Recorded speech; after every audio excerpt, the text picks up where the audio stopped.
شرک و بدعت میں جو مبتلا ہو گیا، شرک و بدعت میں جو مبتلا ہو گیا، دین و ایمان اس کا فنا ہو گیا۔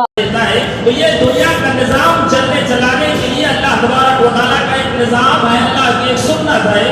اولاد یہ اتنی بڑی نعمت ہے، بہت سارے لوگ یہ سوچتے ہیں کہ عام طور پر شادی بیاہ ہوتی ہے، میاں بیوی ایک فطری طور پر جب غلام بنتے ہیں تو عمومی طور پر اولاد کا ہونا ہوتا ہے، تو لوگ یہ سوچتے ہیں کہ نہیں، ہم کو جو اولاد ملی ہے ایسے ہی مل گئی، ہمارا کوئی عمل دخل نہیں، کوئی بہت بڑی محنت نہیں، کوئی بہت بڑی قربانی نہیں۔ اسی لیے اس اولاد کی خاطر خواہ اس کی عزت نہیں کرتے یا اس اولاد کی اہمیت کو نہیں سمجھتے۔ میرے بھائیوں، اولاد کتنی بڑی نعمت ہے۔ قرآن مجید میں اللہ تبارک و تعالیٰ نے پیغمبروں کا تذکرہ کیا ہے، آپ اٹھا کر دیکھ لیجیے قرآن مجید۔ انبیاء علیہ السلام کا تذکرہ اللہ تعالیٰ نے کیا۔ حضرت ابراہیم علیہ السلام کو اللہ تعالیٰ نے نبی بنایا۔ ایسا نہیں کہ نبی بنائے جانے کے بعد ایک پیغمبر کے دل سے بھی اولاد کی کمی کا احساس ختم ہو جاتا ہے، ایسا نہیں۔ نبوت ہے جو اللہ تبارک و تعالیٰ کی طرف سے عطا کرتا ہوتی ہے، اور نبوت ملنے کے باوجود بھی اولاد کی کمی کا احساس ایک نبی کو بھی ہوتا ہے۔ دیکھیے ابراہیم علیہ السلام دعا کرتے ہیں، تقریباً 80 سال کے بعد اللہ تعالیٰ نے ان کو اولاد عطا فرمایا۔ حضرت زکریا علیہ السلام بڑھاپے کی دہلیز کو پہنچ چکے ہیں اور دعا کرتے ہیں، یرثنی ویرث من آل یعقوب، اے میرے پروردگار مجھے ایسا وارث عطا فرما جو تو نبوت کا جو تاج ہے، جو نبوت کی ذمہ داری ہے، اس کو اس کا وارث کر۔ تو معلوم یہ ہوا کہ نبوت ملنے کے باوجود بھی ایک نبی کو اولاد کی کمی کا احساس باقی رہتا ہے۔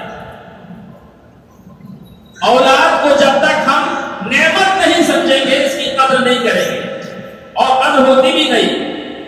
اس اولاد کے تعلق سے اللہ تبارک و تعالیٰ نے فرمایا، وَاعْلَمُوا أَنَّمَا أَمْوَالُكُمْ وَأَوْلَادُكُمْ فِتْنَةٌ، بے شک جان لو تمہارے مال اور تمہاری اولاد تمہارے لیے آزمائش ہے۔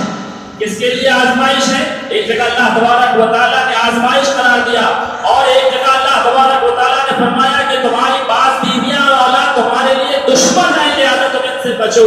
میرے بھائیوں، وہ ماں باپ جن کو اللہ تعالیٰ نے یہ نعمت عطا کی، اور وہ والدین اس نعمت کو نعمت سمجھتے ہیں، اللہ کی طرف سے عظیم نعمت سمجھتے ہیں، تو وہ اولاد ان کی قدر کرتے ہیں، ان کی تعلیم اور تربیت کا پورا اہتمام کرتے ہیں، خود روکی سوکھی زندگی گزار لیتے ہیں، لیکن بچوں کی تعلیم اور تربیت میں اپنا وقت صرف کرتے ہیں۔ اور پھر یہی اولاد جب نیک بن جاتی ہے، وہ اولاد بھی اس کی خود کی بھی نیکی ہوتی ہے، اور وہ والدین کے لیے بھی جو ہے آنکھوں کی ٹھنڈک ہوتی ہے۔ اور وہ ماں باپ جن کو اللہ تعالیٰ نے اولاد دی لیکن اس کو نعمت نہیں سمجھا، اس کی قدر نہیں کی، اس کی تعلیم اور تربیت کا اہتمام نہیں کیا، تو یہی اولاد اور ماں باپ کے لیے درد سر بن جاتی ہے۔ ماں باپ کے لیے، معاشرے کے لیے، سوسائٹی کے لیے، سماج کے لیے اور پورے ملک کے لیے وہ انسان نقصان دہ ثابت ہوتا ہے۔ ایسے ماں باپ بہت سارے آپ نے والدین کو سنا ہوگا، جب ان کی اولاد بغاوت پر اتر جاتی ہے، واللہ اہل علم نے کہا کہ جن ماں باپ کی اولاد اگر اس روئے زمین میں بگڑ جائے اور والدین کے نافرمان بن جائے، تو اللہ تبارک و تعالیٰ کو پھر اور دوسرا کسی عذاب دینے کی ضرورت نہیں اس دنیا میں، وہی ان کے لیے سب سے بڑا درد سر اور عذاب بن جاتی ہے۔ اس لیے بہت سارے والدین دیکھو، جب ان کی اولاد بگڑ جاتی ہے، نافرمان ہو جاتی ہے، تو یہ کہتے ہیں کہ کاش تم پیدا ہی نہیں ہوئے ہوتے تو یہ ہمارے لیے بہتر ہوتا۔ یہ بھائیو، یہ کیوں ہوتا ہے؟ جب ہم اولاد کو نعمت سمجھ کر اس کی قدر کریں گے تو یہ اولاد ہمارے لیے رحمت ہوگی، اور اگر نعمت نہیں سمجھیں گے، اس کی قدر نہیں کریں گے، تو یہ اولاد ہمارے لیے زحمت بن جائے گی، ہمارے لیے رسوائی کا ذریعہ بنے گی۔ میرے بھائیوں، آپ اس بات کو اچھی طریقے سے سمجھ لیجئے، اللہ کی طرف سے یہ اولاد نعمت ہے، اور کل قیامت کے دن اللہ تبارک و تعالیٰ اولاد کے تعلق سے بھی پوچھے گا۔ قرآن مجید کی جو سورہ تحریم کی ایک آیت ہے، جس میں اللہ تبارک و تعالیٰ نے فرمایا، اے ایمان والو، اپنے آپ کو دوزخ کی آگ سے بچاؤ اور اپنے گھر والوں کو دوزخ کی آگ سے بچاؤ۔ اس آیت کی تفسیر کرتے ہوئے حضرت عبداللہ ابن عمر رضی اللہ عنہ فرماتے ہیں علموہم وعدبوہم، اپنے اولاد کو علم سکھاؤ اور ان کو آداب زندگی سکھاؤ۔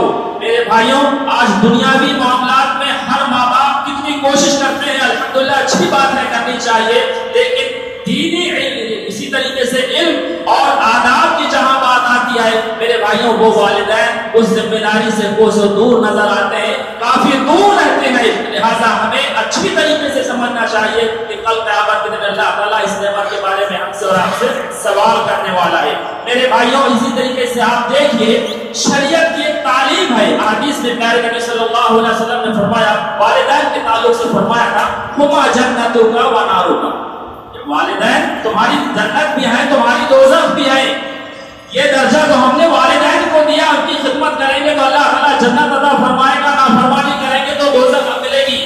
میرے بھائیوں، یہی اصول اولاد کے تعلق سے بھی شریعت ہم کو سمجھاتی ہے کہ اولاد کی تعلیم اور تربیت اگر ہم نے اچھے طریقے سے کیا تو یہی اولاد ہمارے لیے جنت میں جانے کا ذریعہ بنے گی، اور اگر اس اولاد کی تعلیم اور تربیت اچھے طریقے سے ہم نے نہیں کیا تو یہی اولاد ہمارے لیے دوزخ میں جانے کا بھی ذریعہ بنے گی۔ میرے بھائیوں اور عزیز نوجوان دوستو، تربیت اولاد کے تعلق سے جو بنیادی باتیں میں بتانا چاہتا ہوں، ہم اور آپ اچھا نام چھوڑ کر جانا چاہتے ہیں، ہمارا نام لوگ اچھے طریقے سے یاد کریں تو ہمیں اپنی اولاد کو اچھا چھوڑ کر جانا چاہیے، تاکہ لوگ یاد کریں کہ نہیں یہ فلاں گھرانے کا، یہ فلاں خاندان کا چشم و چراغ ہے۔ میرے بھائیوں، ہم اور آپ اگر اچھا نام چھوڑ کر نہیں گئے اور اپنی اولاد کو ہم نے ایسے ہی چھوڑ دیا تو لوگ برائیاں کرتے کرتے ہمارے نام کو یاد کریں گے، اور اس سے بھی بڑھ کر بات کہ ہمیں اور آپ کو اس دنیا سے جانا ہے، اور جانے کے بعد ہر والدین ہر مسلمان کی ذمہ داری ہوتی ہے اور اس کی یہ فکر ہونی چاہیے کہ ہمارے مرنے کے بعد ہماری نیکیوں میں مزید اضافہ ہو، تو اس کے لیے بھی ہمیں اپنی اولاد کی نیک بنانے کی فکر کرنی چاہیے، کوشش کرنی چاہیے۔ پیارے نبی جناب محمد رسول اللہ صلی اللہ علیہ وسلم نے فرمایا کہ جب انسان مر جاتا ہے تو اس کے سارے عمل منقطع ہو جاتے ہیں، اللہ یہ کہ جو حدیث میں بیان کیے گئے ہیں اس میں سے ایک عمل یہ بھی ہے او ولد صالح یدعو لہ، وہ نیک اولاد جو اپنے والدین کے حق میں دعا کرتی ہے، وہ اس بچے کے لیے بھی نیکی ہوتی ہے اور ماں باپ کے لیے بھی نیکی ہوتی ہے۔ تو یہ مرنے کے بعد بھی یہ سلسلہ جاری اور ساری رہتا ہے، نیکیوں میں اضافہ ہوتے رہتا ہے اس انسان کا۔ کیوں؟ اس لیے کہ اس انسان نے اپنے بچے کی تعلیم اور تربیت کا پورا اہتمام کیا، اور یہی بچہ جب نیک عمل کرتا ہے تو اس کی خود کی بھی نیکی ہوتی ہے اور والدین کے درجات کو بلند کیا جاتا ہے۔ پیارے نبی جناب محمد رسول اللہ صلی اللہ علیہ وسلم نے اس کی مثال دے کر فرمایا، حضرت ابو ہریرہ رضی اللہ عنہ راوی کہتے ہیں کہ پیارے نبی صلی اللہ علیہ وسلم نے فرمایا کہ کل قیامت کے دن اللہ تبارک و تعالیٰ ایک بندے کو جنت میں اپنے فضل و کرم سے پہنچا دے گا، جو اس کے درجات ہیں اللہ تعالیٰ اس کو عطا فرما دے گا، اس کے باوجود بھی مزید اس کے درجات میں اضافہ ہو رہا ہے۔ وہ بچہ حیران، وہ انسان حیرانی سے پوچھے گا پروردگار میں نے اتنے اعمال تو کیے نہیں، اتنی بڑی بڑی نیکیاں تو میں نے کیا نہیں جو میرے درجات بلند ہو رہے ہیں جنت میں۔ اللہ تبارک و تعالیٰ کہے گا کہ اے میرے بندے، تیری وہ نیک اولاد جو تو نے دنیا میں چھوڑی ہے وہ خود بھی نیکی کرتی تھی، اس کی خود کی بھی نیکی ہوتی تھی، اور تو تمہاری تعلیم اور تربیت کی جو تم نے جو ذمہ داری نبھائی، جو تم نے حق ادا کیا، اس کی وجہ سے اللہ تعالیٰ تمہارے درجات کو بھی بلند کر رہا ہے۔ میرے بھائیوں اور عزیز نوجوان دوستوں، اور اس سے بھی بڑھ کر جیسا کہ میں نے شروع میں کہا، ملک کے حالات اس بات کا تقاضا کر رہے ہیں کہ اس وقت حالات اس قدر سنگین ہیں کہ اپنے ان نونہالوں کی اگر ہم نے اچھی تعلیم اور تربیت نہیں کیا تو ان معصوم بچوں کی جو اللہ کی طرف سے ہمارے پاس امانت ہے، ان معصوم بچوں کے ایمان کی آزمائش ہونے والی۔ آپ اور ہم دیکھتے ہیں اسی ملک کے اندر کتنے ایسے واقعات ہوتے ہیں، موب لنچنگ کے واقعات، بہت سارے اس کے پہلو ہو سکتے ہیں، لوگ مختلف پہلوؤں پر باتیں بھی کرتے ہیں، لیکن وہی ایک پہلو یہ بھی ہے کہ وہی ایمان والوں کے ایمان کی آزمائش ہوتی ہے کہ وہ ایمان جس ایمان کے تحت حضرت ابو ذر رضی اللہ عنہ، حضرت یاسر، حضرت سمیہ اور وہ صحابہ کرام کو نبی کریم صلی اللہ علیہ وسلم کی تربیت کے نتیجے میں ایسے حالات پیش آئے اور انہوں نے اس کا ڈٹ کر مقابلہ کیا. میرے بھائیوں، اگر ہم نے اتنا معصوم بچوں کی جو عبارت اللہ کی طرف سے ہمارے پاس ہے، اگر ان معصوم بچوں کی تربیت اگر اچھے انداز سے ہم نے کی تو اللہ رب العالمین اس موقع پر ان بچوں کے دل اور دماغ کو مضبوط کرے گا اور یہ بچے آسانی کے ساتھ اس کا مقابلہ کر لیں گے. ورنہ کتنے ایسے واقعات ہم نے اور آپ نے سنا ہوگا ٹیلی ویژن میں، اخبارات میں، کہ کچھ لوگوں نے کچھ لوگوں کو جمع کیا اور ان کو مختلف قسم کے نعرے لگوائے اور اسی حالت میں وہ دنیا سے چل بسے. ایسے حالات اللہ نہ کرے، لیکن حالات ملک کے جس رخ پر آ کر کھڑے ہیں ایسا محسوس ہوتا ہے کہ ان معصوم بچوں کی موت آزمائش ہونے والی ہے. لہٰذا میرے بھائیوں، جو والدین ہیں، اللہ تعالیٰ نے جو امانت ہمارے اور آپ کے سپرد کی ہے، اس امانت کی باز پرس اللہ تبارک و تعالیٰ کرے گا. وَأَنَّ اللَّهَ عِندَهُ أَجْرٌ عَظِيمٌ. اور جو والدین اپنے بچوں کی تعلیم اور تربیت اچھے طریقے سے کرتے ہیں، اللہ تبارک و تعالیٰ نے ان کے لیے بہت بڑا اجر تیار کر رکھا ہے. میرے بھائیوں، آئیے تربیت کہتے کس کو ہے، ذرا اس موضوع کو ہم سمجھنے کی کوشش کریں. بہت سارے مسلمان یہ سوچتے ہیں اللہ نے ان کو اولاد عطا فرمائی، کسی کو اللہ نے 1 دیا ہے تو بھی بہت بڑی نعمت ہے، کسی کو اللہ نے 10 دیا تو بھی بہت بڑی نعمت ہے. بہت سارے مسلمان یہ سوچتے ہیں کہ تربیت کو صحیح نہ سمجھنے کی وجہ سے اور غلط فہمی کے شکار بہت سارے لوگ ہو جاتے ہیں اور چند چیزوں کو ہی وہ سوچتے ہیں کہ ہم نے اپنی بچوں کی تعلیم اور تربیت کا حق ادا کر دیا. میرے بھائیوں، تربیت کسے کہتے ہیں؟ سب سے پہلی بات، تربیت صرف یہ نہیں کہ آپ نے بچوں کو صبح اور شام مکتب میں داخل کرا دیا، کسی اسکول میں آپ نے پڑھا دیا، کالج میں آپ نے داخلہ دلا دیا، آپ نے اچھی ڈگری حاصل کرا لی اور آپ مطمئن ہو گئے کہ نہیں ہم نے اپنا فرض ادا کر دیا. یہ تربیت نہیں ہے. تربیت کسے کہتے ہیں؟ اس کو سمجھنے کے لیے آپ قرآن مجید کی اس آیت کو پڑھیے جس میں اللہ تبارک و تعالیٰ نے اولاد کو کھیتی سے تشبیہ دیا ہے. اللہ تبارک و تعالیٰ نے فرمایا نساؤکم حرث لکم فأتوا حرثکم متى شئتم. تمہاری بیویاں تمہاری کھیتیاں ہیں اور ان کھیتیوں سے ہونے والی جو اولاد ہے، اللہ تعالیٰ نے کھیتی سے ہونے والی اولاد کو کھیتی سے تشبیہ دیا ہے. اگر اس آیت کو ہم نے اور آپ نے سمجھ لیا تو تربیت کے پورے نظام کو سمجھ سکتے ہیں، تربیت کے پورے سسٹم کو سمجھ سکتے ہیں. تربیت عربی زبان کا لفظ ہے جس کا معنی ہوتا ہے کسی چیز کی کو ابتدا سے لے کر، شروعات سے لے کر انتہا تک مکمل طریقے سے اس کی دیکھ ریکھ کرنا. تربیت کے نظام کو ایک سسٹم کے طریقے سے ہم آپ سمجھ سکتے ہیں. چند چیزوں کا نام نہیں ہے بلکہ مکمل ایک سسٹم کا نام ہے. عربی زبان میں تربیت کا مطلب یہ ہے. اب آپ دیکھیے اللہ تعالیٰ نے اولاد کو کھیتی سے تشبیہ دیا ہے. اگر اس کو سمجھنا چاہیں تو پوری طریقے سے تربیت کو سمجھ سکتے ہیں. ایک کامیاب کسان، اس کی پہچان کیا ہوتی ہے؟ سب سے پہلا جو کام کرتا ہے کسان، صحیح زمین کا انتخاب کرتا ہے. سب سے اعلیٰ قسم کی جو زمین ہوتی ہے اس زمین کا انتخاب کرتا ہے. ایسا نہیں کہ زمین سب سے اچھی ہو اور بیج غلط قسم کا اس زمین پہ ڈال دے، ظاہر بات ہے نتیجہ بھی غلط نکلے گا. زمین اچھی ہو اور اس کے بعد اعلیٰ قسم کا بیج کا انتخاب کرتا ہے. اچھی زمین، اچھا بیج اور پھر اس بیج کو زمین پہ ڈالنے کے بعد اور ڈالنے سے پہلے زمین کو ہموار کرنا، پھر اس کے بعد کھیتی کے لیے کتنا کھاد اس میں چاہیے، کتنا سوڈا اس میں چاہیے، یہ سارے مراحل طے کرنے کے بعد کسان جب دیکھتا ہے کہ اس کی فصل لہلہانے لگی، اس کے باوجود بھی اس کے دل میں خوف لگے رہتا ہے اور یہ دعا کرتا ہے کہ اللہ تبارک و تعالیٰ اتنی جو محنتیں تھیں، دن رات میں نے مشقت کیا، محنت کیا، اے اللہ تعالیٰ اگر تیرا فضل کرم نہ ہو تو میری ساری محنت رائے گا اور برباد چلے جائے گی. ایک آندھی، ایک طوفان اس ساری کھیتی کو جو ختم کر دے گا. اس کے باوجود بھی کسان ڈرتے رہتا ہے. میرے بھائیوں، اسی طریقے سے والدین کو بھی ہمیشہ اپنی اولاد کے تعلق سے فکر مند ہونے کی ضرورت ہے. ہم اور آپ کیا سوچتے ہیں؟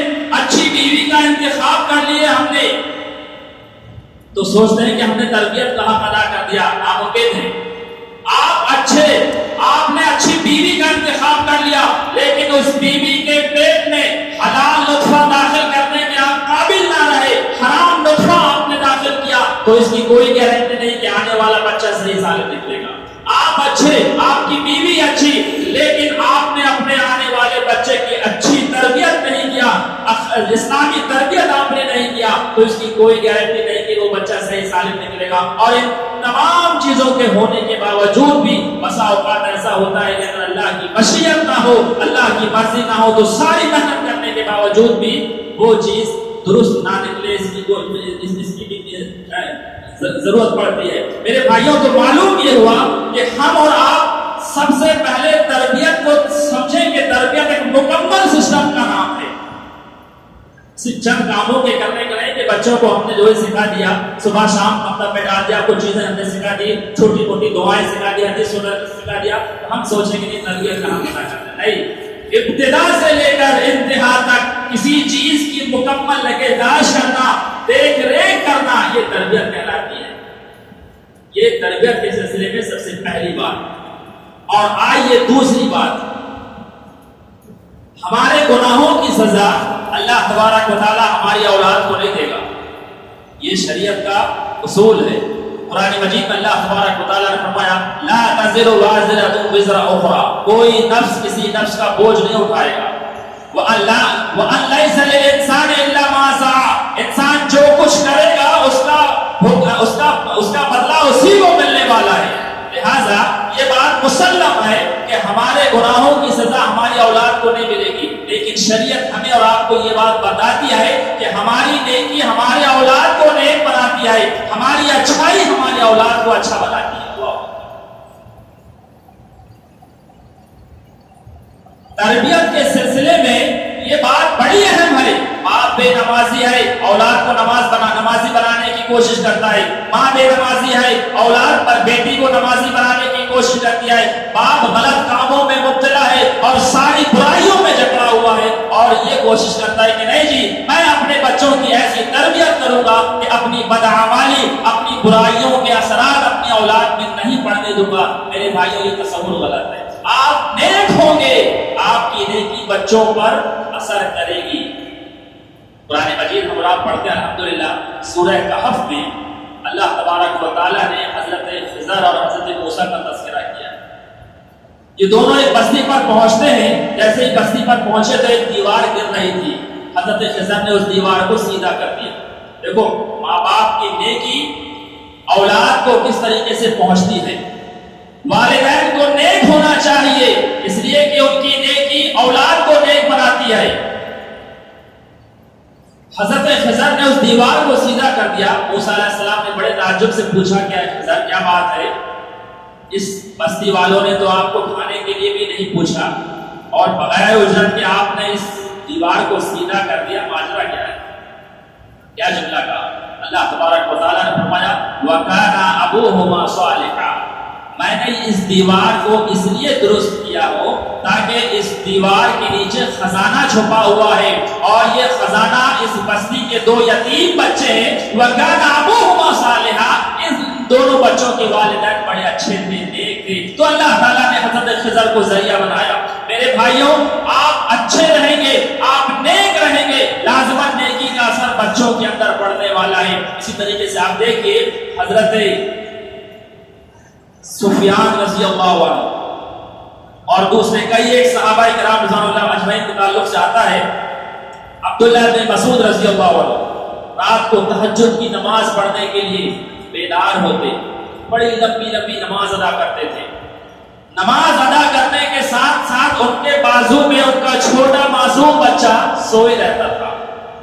جب اس کو بیدار کرتے اور کہتے تھے من اجلک یا بنیا, اے میرے بچے, یہ لمبی لمبی نمازیں, یہ تہجد کی نماز, یہ دعا میں اس لیے کر رہا ہوں تاکہ اس نیکی کا اثر تیرے اندر منتقل ہو. میرے بھائیوں, کبھی کبھی نیکی اس انداز سے بھی کرنا چاہیے کہ میں نیک بنوں گا, میری نیکی کا اثر میرے بیوی بچوں پر پڑے گا. میرے بھائیوں, دنیاوی معاملات میں ہم اور آپ سوچتے ہیں میں اچھا کماؤں گا، خوشحال رہوں گا، میرے بیوی بچے خوشحال رہیں گے، تو دینی معاملے میں بھی ہمیں یہ سوچنا چاہیے کہ میں نیک بنوں گا، میرے اندر میری نیکی کا اثر میرے بچوں پر پڑے گا، میرے گھر میں پڑے گا۔ میرے عزیز نوجوان دوستو، تو یہ بات معلوم ہونا چاہیے کہ آپ نیک بنیں گے تو آپ کی نیکی کا اثر اپنے بچوں کے اندر منتقل ہوتا ہے۔ یہ دوسری بات ہے۔ اور تیسری بات، تربیت کے سلسلے میں جو بہت سے لوگ والدین اس کو سمجھتے نہیں، اللہ تعالیٰ اور ان کو اولاد عطا فرماتا ہے تو بسا اوقات اتنی محبت کرتے ہیں، بہت سے لوگ افراط اور تفریط کا شکار ہیں، اتنی محبت کرتے ہیں کہ بچے ہاتھ سے نکل جاتے ہیں۔ اور بہت سارے والدین کا مزاج یہ ہوتا ہے کہ بڑے سخت ہوتے ہیں، بڑے کڑک مزاج کے ہوتے ہیں، وہ سوچتے ہیں کہ ہم باپ ہیں، ہم جب گھر میں داخل ہوں تو ہمارے روب اور دبدبے سے بیوی بھی ایک طرف دبک کے بیٹھ جائے، بچے بھی خاموش ہو جائیں، اور اس طریقے سے جابرانہ ماحول تیار کرتے ہیں۔ میرے بھائیوں، بچوں کی تربیت نہ ہم بہت زیادہ لاڈ اور پیار کے ذریعے سے کر سکتے ہیں، نہ بہت زیادہ سختی کے انداز سے کر سکتے ہیں، بلکہ ان دونوں کے درمیان ایک اعتدال کی راہ ہم کو اور آپ کو اپنانا چاہیے۔ اس کے تعلق سے شریعت کے عمومی دلائل کے مناسبت سے عبد الملک ابن مروان کا ایک جملہ ہے جو انہوں نے عربوں کے مزاج کے مطابق کہا تھا کہ اپنے بچوں کی تربیت کرنا چاہتے ہو تو یہ 3 باتیں یاد رکھو۔ داعب ابنک سبعا، کہا کہ پیدائش سے لے کر 7 سال تک اپنے بچوں سے خوب لاڑو پیار محبت کرو، اور اگر اس درمیان میں اگر کوئی غلطی کرے تو ان کو ڈانٹو، ان کو اچھے طریقے سے سمجھاؤ، اور اس میں بھی محبت اور شفقت کا پہلو ہونا چاہیے۔ یہ پیدائش سے لے کر 7 سال، وَأَدِّبْهُ سَبْعًا، اور 7 سال سے لے کر 14 سال تک ان کو آداب زندگی سکھاؤ، اچھے اخلاق سکھاؤ، اٹھنے بیٹھنے کے آداب، چلنے پھرنے کے آداب، اخلاق کی جتنے بھی مراحل ہیں اپنے بچوں کے اندر اچھے اخلاق منتقل کرو۔ میرے بھائیوں، آپ کو معلوم ہے ترمذی کی ایک روایت ہے، اس میں پیارے نبی صلی اللہ علیہ وسلم نے فرمایا ما نحن والد ولده افضل من عدم حسن، کہ کسی والدین نے اپنی اولاد کو اس سے بڑھ کر کوئی تحفہ نہیں دیا کہ ان کو اچھے اخلاق سکھاؤ، اچھے آداب زندگی سکھاؤ، اس سے بڑھ کر کوئی تحفہ نہیں۔ آج والدین اپنی اولاد کے لیے بلڈنگیں، بڑے سے بڑا فلیٹ اور مختلف قسم کے دنیاوی عیش و آرام کی ساری چیزوں کا انتظام کرتے ہیں، لیکن وہی والدین اپنے بچوں کو آداب زندگی سکھانے سے محروم ہو جاتے ہیں۔ میرے بھائیوں، کل قیامت کے دن حضرت عبداللہ ابن عمر رضی اللہ عنہ فرماتے ہیں کہ اللہ تبارک و تعالیٰ قرآن مجید کی اس آیت کی تفسیر میں وہ فرماتے ہیں کہ کل قیامت کے دن اللہ تبارک و تعالیٰ یہ سوال کرے گا کہ تم نے اپنے بچوں کو علم سکھایا اور ان کو آداب زندگی سکھایا کہ نہیں؟ میرے عزیز نوجوان دوستوں، لہٰذا یہ بہت بڑی ذمہ داری ہے۔ تو 7 سے 14 سال کی عمر میں آداب زندگی سکھاؤ، دوسرا مرحلہ۔ وصاحبہم، اور تیسری بات انہوں نے کہا کہ 14 سے 21 سال کی عمر میں اپنے بچوں کو اپنے ساتھ میں رکھو۔ اہل علم نے اس کے تعلق سے کہا کہ اگر آپ ایک تجارت کرنے والے ہیں تو اپنے بچوں کو اپنے ساتھ میں رکھو، تاکہ تجارت کے جو اصول ہیں، آپ کی جو مہارت ہے، لین دین کے جو تعلیم ہے، وہ اپنے بچوں کے اندر منتقل کرو۔ جو آپ ذمہ دار ہیں کسی چیز کے تو ذمہ داری کا احساس اپنے بچوں کے اندر منتقل ہو۔ تو وصاحبہم، کہا کہ 14 سے 21 سال کے درمیان اپنے بچوں کو اپنے ساتھ میں رکھو۔ پھر اس کے بعد انہوں نے کہا اگر یہ تینوں مراحل اپنے انداز میں پورے ہو جائیں، ثم اترک الحمل تعالیٰ عارفی، پھر آپ کو خوف کھانے کی ضرورت نہیں۔ اللہ تبارک و تعالیٰ وہ بچہ جہاں بھی رہے گا آپ کا نام روشن کرے گا، آپ کو شرمندگی نہیں اٹھانی پڑے گی، اللہ تعالیٰ اس کو کامیاب کرے گا۔ میرے بھائیوں، یہ مراحل ہیں اپنے بچوں کی تربیت کرنے کے سلسلے میں۔ اور چوتھی چیز جو بڑی اہم ہے وہ ہے اپنے بچوں کے لیے اپنے بچوں کی تعلیم کا انتظام کرنا۔ اللہ اکبر۔ میرے بھائیوں، عزیز نوجوان دوستو، تعلیم ہم اور آپ جس طریقے سے دنیاوی اعتبار سے بچوں کی غذا کا اہتمام کرتے ہیں، یہ غذا بچوں کے جسم کو بڑھاتی ہے، لیکن ہماری اور آپ کی دی ہوئی تعلیم بچوں کی روح کی غذا ہے۔ یہ روح کی غذا بچوں کو جب ملتی ہے تو اللہ تبارک و تعالیٰ کی معرفت حاصل ہوتی ہے۔ آپ دیکھیے آج مسلمانوں کا تناسب تعلیم کے اعتبار سے اتنا کمزور ہو گیا ہے میرے بھائیوں. آپ غور کیجئے, آپ دوسری قوموں کو اٹھا کر دیکھ لیجیے. اسی ملک کے اندر سچر کمیٹی کی رپورٹ ہمارے اور آپ کے سامنے, آپ نے بھی پڑھا ہوگا, 43% مسلمانوں کے بچے ایسے ہیں جنہوں نے کیمپس کا جو ہے منہ تک نہیں دیکھا. وہ پیغمبر جناب محمد رسول اللہ صلی اللہ علیہ وسلم جس پر اس جاہلی معاشرے کے اندر جبکہ ساری برائیاں عام تھی, سب سے پہلے وہی جو نازل ہوئی تعلیم کے تعلق سے. آج مسلمانوں کا تعلق تعلیم کے میدان میں اتنا کمزور ہو گیا ہے میرے بھائیوں. سچر کمیٹی کی رپورٹ کہتی ہے کہ دلت, آدیواسی اور جو پچھڑا ورگ کے لوگ ہیں ان سے بھی کہیں کہیں دوسری قوم ہو گئی تعلیم کے میدان میں. میرے عزیز نوجوان دوستوں اور میرے بھائیوں, لہذا والدین کو یہ ضروری ہے کہ اپنے بچوں کی تعلیم اور تربیت کا اہتمام.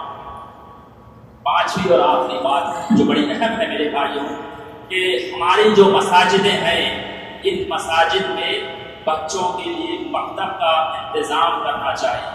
آپ دیکھیے اسی ملک کے اندر کروڑوں روپے, لاکھوں روپے کی مسجدیں عالیشان بنائی جاتی ہیں. اس مساجدوں میں نہ مکتب کا انتظام ہے, نہ بچوں کی دینی تعلیم کا انتظام ہے. ایسی تعلیم اور بے شمار ایسی سہولتیں مہیا کی جاتی ہیں, لیکن میرے بھائیوں ان معصوم بچوں, محلے اور پڑوس میں رہنے والے ان معصوم بچوں کی دینی تعلیم کا اہتمام نہیں کیا جاتا. میرے بھائیوں, وہ مسجدیں جو ٹوٹی پھوٹی ہوں, جس میں چٹائیاں پڑی ہوئی ہوں, وہ ان مسجدوں کے مقابلے میں کہیں زیادہ اللہ تبارک و تعالیٰ کے نزدیک باعث اجر کا مستحق بنے گی. میرے بھائیوں, جن مساجد میں ان محلے اور پڑوس کے ان معصوم بچوں کی دینی اور اخلاقی تربیت کا اہتمام کیا جاتا ہے, میرے بھائیوں ان معصوم بچوں کو اللہ رب العالمین کا تعارف, پیارے نبی صلی اللہ علیہ وسلم کا تعارف اور قرآن اور سنت کا تعارف, اور اسی طریقے سے سب سے بڑھ کر یہ کہ اپنے مسلمان ہونے کا احساس اسی مساجد کے مکتبوں سے دلایا جاتا ہے. اور ابوالکلام آزاد نے ایک موقع پر کہا تھا کہ اس ملک کے جو مکاتب ہیں ان کو اسی حالت پر رہنے دو. اگر اس سے چھیڑ چھاڑ کرو گے یا ان کو کمزور کرو گے یا ان کو ختم کر دو گے تو اے مسلمانوں تمہاری بھی وہی حالت ہوگی جو اسپین کے اندر مسلمانوں نے 800 سال تک حکمرانی کیا, لیکن جب دنیاوی حرص و ہوس ان کے اندر غالب آ گئی, لوگ دین سے دور ہو گئے, اپنے معصوم بچوں کو تعلیم اور تربیت سے غافل ہو گئے, تو عیسائی مشینریوں نے ان کو ہلاک اور برباد کر دیا اور ہزاروں مسجدوں کو انہوں نے چرچوں میں تبدیل کر دیا. مکتب کا سبق ذہن میں محفوظ ہے, اب تک مجھ پر نہیں ہوتا ہے اثر اب اور کسی کا. میرے عزیز نوجوان دوستوں, معصوم بچوں کے ذہن و دماغ میں جو توحید کی تعلیم دی جاتی ہے, اللہ اور اس کے رسول کی تعلیم مساجدوں سے دی جاتی ہے, اس کو آج ہم نے اور آپ نے کمزور کر دیا. پیارے نبی جناب محمد رسول اللہ صلی اللہ علیہ وسلم کی تعلیم تھی. حضرت عبداللہ بن عباس رضی اللہ عنہ راوی حدیث سے کہتے ہیں کہ میں چھوٹا بچہ تھا, آپ صلی اللہ علیہ وسلم کے ساتھ پیچھے سواری پر سوار تھا. مجھے آپ نے کہا کہ آئے میرے بچے, میں تم کو چند باتیں سکھاتا ہوں, اس کو یاد رکھو. بڑی پیاری بات ہے میرے بھائیوں. والدین کو اپنے بچوں کو اخلاقی تعلیم, دینی تعلیم اور سب سے بڑھ کر اللہ رب العالمین کی وحدانیت, اللہ کی ربوبیت اور اللہ رب العالمین کا تعارف بچے سے کرانا چاہیے. حضرت عبداللہ بن عباس کہتے ہیں کہ میں نے کہا کہ اللہ رسول فرمائیے, آپ نے کہا کہ اے غلام میں تم کو چند باتیں سکھاتا ہوں, اس کو یاد رکھو. احفظ اللہ یحفظک, اللہ کی حفاظت کرو اللہ تمہاری حفاظت کرے گا. تجدہ تجاہک, تمہاری جان, تمہاری مال, تمہاری عزت سب کی حفاظت اللہ تبارک و تعالیٰ کرے گا. جب ہم اللہ رب العالمین کے احکامات کی حفاظت کریں گے, اور یہ احکامات بچوں کو انہی مساجد کے مکاتب سے جو سکھائے جاتا ہے.